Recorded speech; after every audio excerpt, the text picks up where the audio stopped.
গল্পটা শোনার আগে অবশ্যই মুখে টাওয়াল ওড়না বা কিছু একটা দিয়ে মুখটা সাবধানে রাখবেন।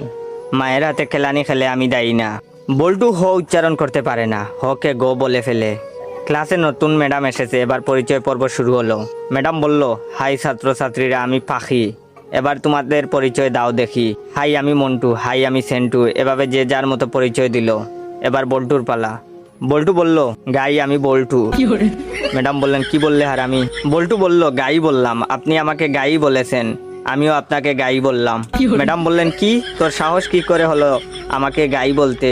কে তোকে এসব বলতে বলেছে, বল আমাকে। বল্টু বলল, প্রধান শিক্ষক, তিনি বলেছেন ম্যাডাম এসে সবাইকে গাই বলবে, তোমরাও ম্যাডামকে গাই বলবে। বল্টুর কথা শুনে ম্যাডাম কাঁদা শুরু করলো। এমন সময় পাশের ঘর থেকে হেড স্যার আসলো। হেড স্যার আবার ক বলতে পারে না, ক কে প বলে ফেলে। হেড স্যার এসে বললেন, কি ব্যাপার ম্যাডাম, এভাবে পাচ্ছেন যে? প্রথম দিনেই ম্যাডাম রে এভাবে পাদানো হলো কেন? হেড স্যারের কথা শুনে ম্যাডাম আরো জুড়ে জুড়ে কাঁদা শুরু করলো। হেড স্যার বললেন, প্লিজ ম্যাডাম, আপনি এত জুড়ে জুড়ে পাদবেন না, আজ আপনার প্রথম দিন, আপনি এত জুড়ে জুড়ে পাদলে মানুষ কি ভাববে?